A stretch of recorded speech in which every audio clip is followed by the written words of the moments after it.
Saudara, kasus dugaan korupsi penyelenggaraan haji kerap terjadi dengan sejumlah modus. Meskipun untuk kasus dugaan korupsi kali ini, KPK sudah menaikkan ke penyidikan, namun belum juga ada penetapan tersangka.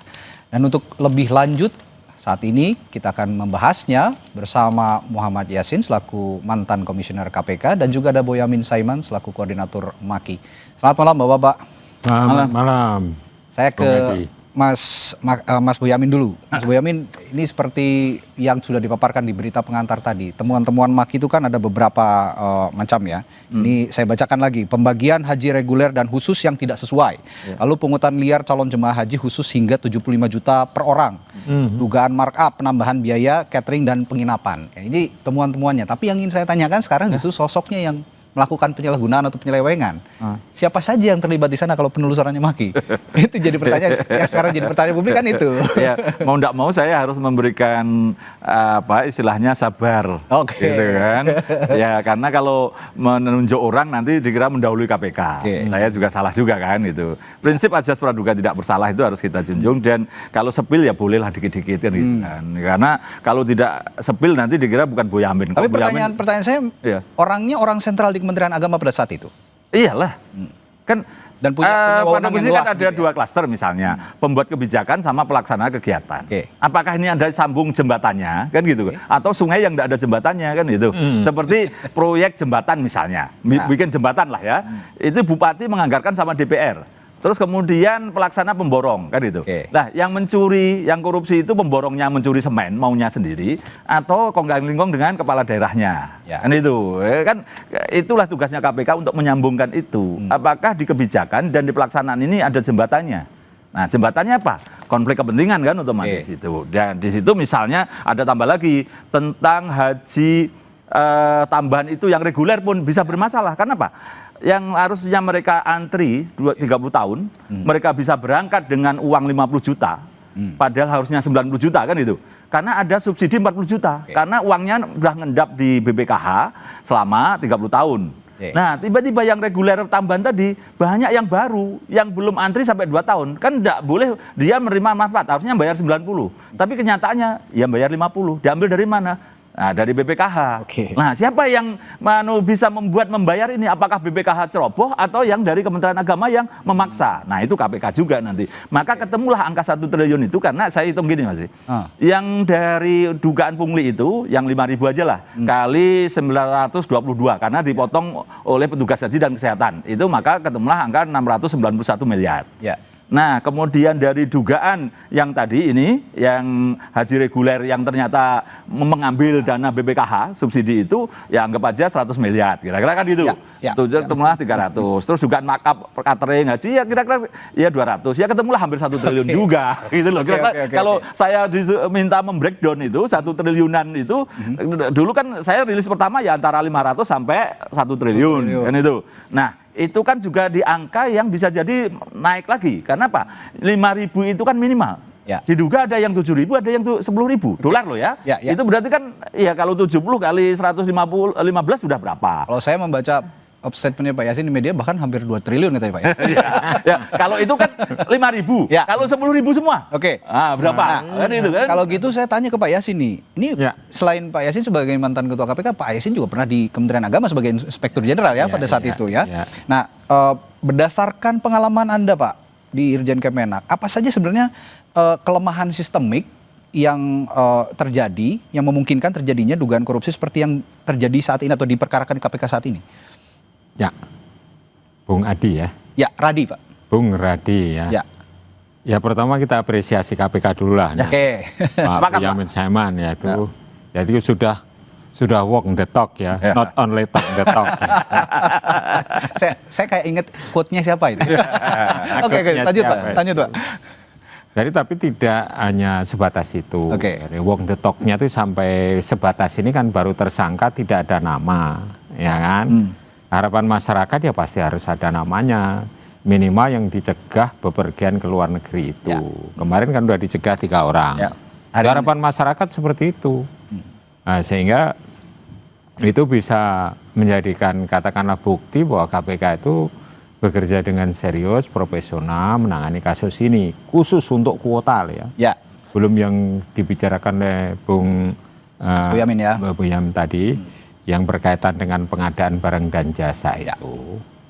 Yang menjadi permasalahan sistem pengadaan barang dan jasa yang diatur di Indonesia itu tidak bisa diaplikasikan persis itu di luar negeri, kecuali prinsip-prinsip umum yang bisa menjadi pegangan. Artinya luar negeri ini pemerintahan Arab Saudi begitu ya? Ya. Di Arab Saudi yang terjadi di sana. Artinya kita sendiri juga tidak bisa menekan mereka untuk misalnya ya, seperti apa yang dilakukan di Indonesia kan harus melalui tender terbuka. Ya.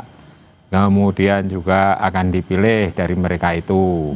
Nah, siapa yang penawar yang paling bagus. Dan kemudian prinsip yang kedua itu ya harus ada efisiensi, accountability, dan transparansi. Ya. Nah, di zaman saya jadi ijen, saya tempel terus karena tidak bisa melaksanakan itu. Yaitu para pelaksana seperti yang disebut oleh Pak Boyamin tadi kan ada pengambil kebijakan dan pelaksananya.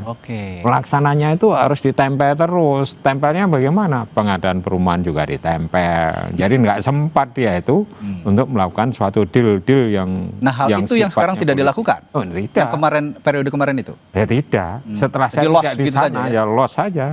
Jadi kalau kami ditempel itu ya pengadaan perumahan kita tempel satu persatu hotel tuh di Mekah maupun di Madinah. Kemudian pengadaan catering, pengadaan transportasi kita tempel, kita ikut terjun. Nggak ada irjen yang mau seperti itu. Saya bahasnya yang kena malah pengambil kebijakan sekarang. Ya, sekarang yang mengenai kuota nih Pak Boyamin ya, dan Bung Ardi ya. Itu yang jelas, jamaah haji khusus itu yang berangkat itu 29.661. Banyak sekali. Ya, yang seharusnya kalau tambahan kuota itu 20.000 diatur sesuai dengan Undang-Undang Nomor 8 Tahun 2019 tentang penyelenggaraan ibadah haji, pasal 64-nya ayat 2-nya itu kan 8% itu untuk haji khusus.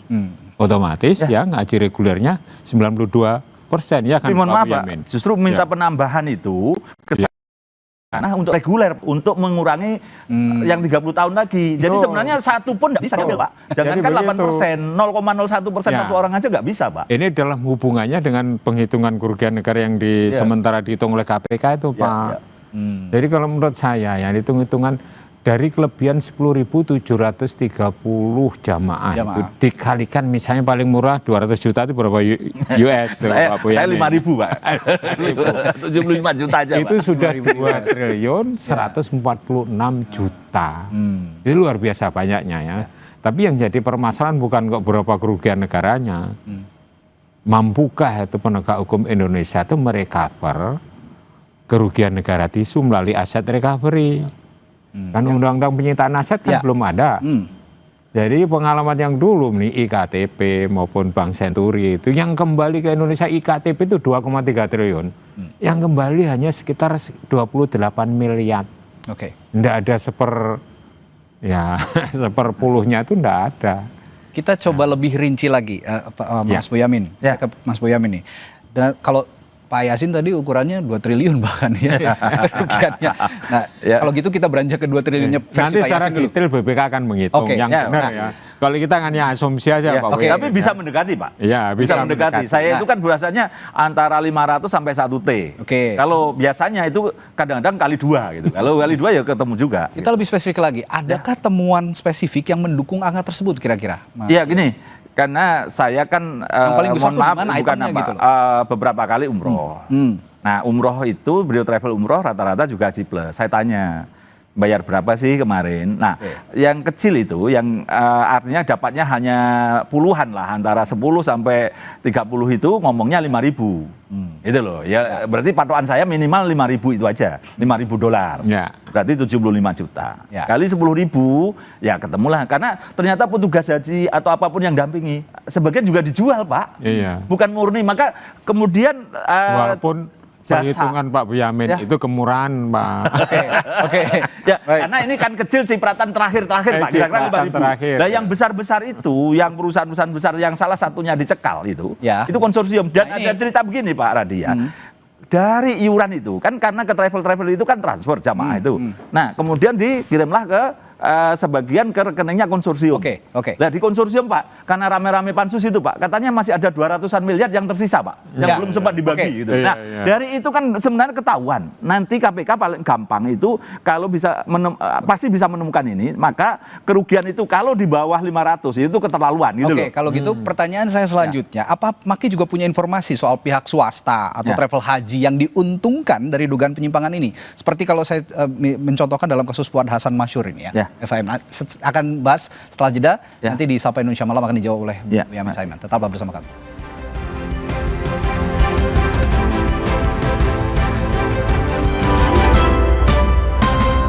Sebelum jeda tadi saya bertanya ke Bung Boyamin, ini kita langsung aja nih ya, mengulik nama-nama yang diduga terlibat dan akhirnya dicekal nih belakangan oleh KPK. Termasuk pertanyaan saya yang berkaitan soal itu, apakah Maki juga punya informasi mengenai pihak swasta atau travel haji yang diuntungkan dalam dugaan ini, termasuk juga penyelenggara negara yang diuntungkan dalam perkara ini?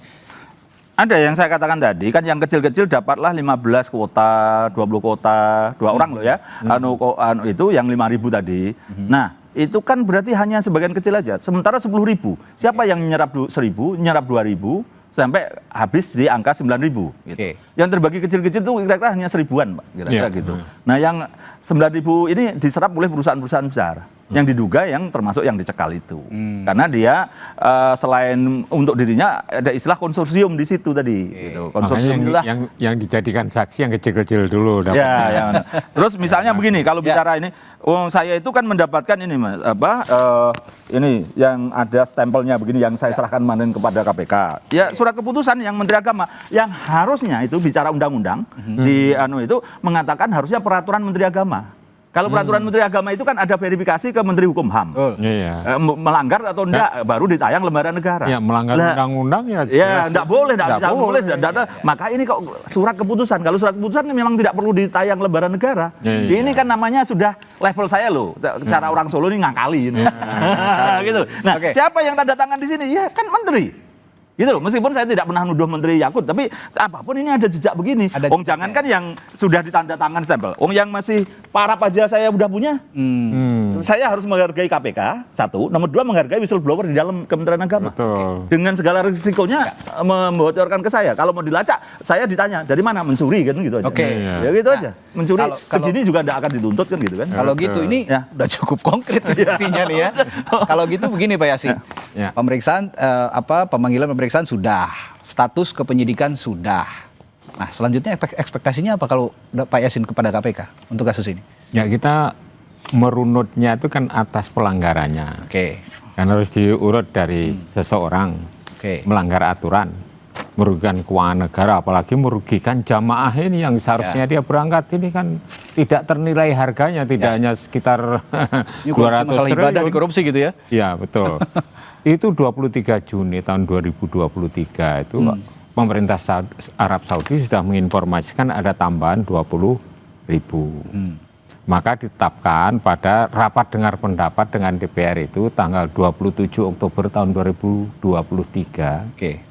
Itu adalah 2021 ditambah 20.000. Kan 241. Muncul lagi yaitu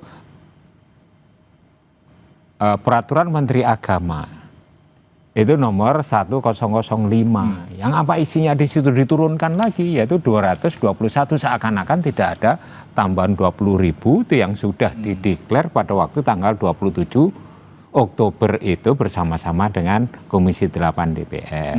Muncul lagi aturan baru. Aturan baru inilah yang melanggar aturan. Seseorang kan sudah jelas seorang. Siapa itu yang menerbitkan aturan dong? Pengambil kebijakan tadi? Iya, pengambil kebijakan berupa apa? PMA nomor 130 tahun 2024, 15 Januari. Apa isinya? Di dalamnya tuh, jadi kuota yang 20.000 itu dibagi 10.000 untuk reguler, 10.000 untuk... Pak Yasin, bukan PMA, surat keputusan. Yang saya katakan tadi loh Pak, nomor ini kan 130 tadi lah. Ya 130 ya. Itu yang justru saya masalah, bukan PMA. Kalau PMA kan peraturan Menteri Agama. Yang ditayang di lembaga negara. Jadi surat keputusan itu akan melanggar lagi. Itu kan melanggar pasal 64 ayat 2 maupun ayat 4. Bagi 10%, 10%. Nah sehingga Akhirnya ketemulah itu yang jamaah khusus itu 19.290, tapi yang berangkat 29.000. Selisihnya berapa? Makanya saya katakan selisihnya berapa? Jumlahnya 10.731 kali 200 juta. Lebih dari 2 triliun. Karena seseorang melanggar aturan, merugikan keuangan negara, merugikan rakyat yang lagi ngantri. Itu kan paling dolim itu. Ya kan? Dengan niat ada niat jahatnya ya tuh naik turunkan surat keputusan. Berarti itu mensrea ya Pak Yasin? Iya, saya kira ya? itu. Dari 250 tiba-tiba turunkan 220. Seakan-akan tambahan baru lagi, padahal sudah diketuk DPR. Mensrea nggak Pak? Betul, mensrea. Sudah, Pak Yasin pernah di KPK, sudah ada itu makanya saya tadi tanya, saya tembak langsung aja nih. Udah sekarang ya tadi sudah penyidikan, sudah diperiksa. Sudah jelas gitu, Pak Boyamin sudah hafal betul itu angka-angka. Nggak usah lama-lamanya itu untuk apa nih Pak? Untuk apa? Ditetapkan tersangka? Ya ditetapkan tersangka lah gitu. Ini kita bukan Mas Radi gini loh, trial bar press ya. Saya hanya dicegah saja. Terus sekarang itu ada tersangka, terus kemudian diulur-ulur namanya nggak muncul-muncul, tuh masyarakat kehilangan trust kepada. Mas Radi biar nggak ngomong aja bahasanya gitu kan. Dasarnya yang jelas. Pasal 9 Undang-Undang Nomor 8 Tahun 2019 mengatakan di ayat 2 Pak, ketentuan mengenai pengisian kuota haji tambahan diatur dengan peraturan menteri. Ya. Jelas loh, ini pasal 9 loh. Ya tapi tidak harus melanggar undang-undang dong. Lah iya, misalnya pun Pak, gitu loh, anggap aja ini kebijakan boleh, ini karena tambahan gitu. Tapi harus syarat yang mendasari peraturan yang dilembarkan lembaran negara tadi, verifikasi Menteri Hukum, boleh melanggar undang-undang. Kalau enggak ya udah enggak boleh juga gitu loh. Itu melanggar undang-undang nomor 8 surat keputusan. Sekarang surat keputusan ini siapa yang nanda tangani? Bahkan kemarin sudah saya sampaikan KPK gitu, inisial yang menyusun 4 orang dengan tergesa-gesa. Yang memarap ini juga saya tahu karena jabatan gitu. Tapi kan menterinya nggak dicekal kalau yang memarap ini karena jabatan. Terus misalnya gini, ada yang cekal 1 orang. Ini saya di briefing Februari 2025. Artinya ini setelah saya laporan bulan Desember, itu saya kena briefing orang. Ini kan di Lingkari ini. Ini yang dicekal salah satu. Ini masih ada di papan ruang briefing saya di BSD Pak. Baik. Ternyata cocok juga ini. Yang salah satu dikasih ini namanya Gus LA. Udah semakin spesifik sepertinya ya. Jadi memang langkah yang ditunggu ya ekspektasinya Pak Yasin tadi ya. Tunggu apa lagi kalau memang sudah ada mensrea, sudah ada bukti-bukti, ya tinggal ditetapkan saja tersangkanya yang sudah jelas-jelas menurut Pak Yasin dan Mas Boyamin tertera dalam beberapa perkara yang masalah yang diambil dalam perkara ini, termasuk tadi bukti-bukti yang diajukan. Baik. Terakhir ini Pak kan ini Mas Radi ini kan. Ini dari papan nama saya foto lagi ini. Ini nomor 3 ini yang nyusun. Nomor 4 itu yang dilingkari, itu yang dicekal. Wah, kan itu kan. Anatomy of crime-nya udah ada. ini dari papan saya. Saya foto, saya printer. Baik, dan ini semua sudah diserahkan ke KPK. Udah pas ternyata kan. Tinggal menunggu keputusan KPK kapan menetapkan tersangka. Sepertinya sih tidak lama lagi dan dalam waktu dekat. Kalau melihat sebentar lagi 17 Agustus ya mungkin setelah 17 Agustus kali ya. Ya pokoknya gini Mas Radi, 3 bulan tidak penetapan tersangka saya gugat lagi. Pak Yasin udah berapa kali saya gugat pimpinan KPK kan gitu kan. Baik, terima kasih Mas Boyamin, Pak Yasin telah hadir di studio Sapa Indonesia malam hari ini dan memberikan perspektifnya dan pandangannya malam hari ini. Terima kasih Pak.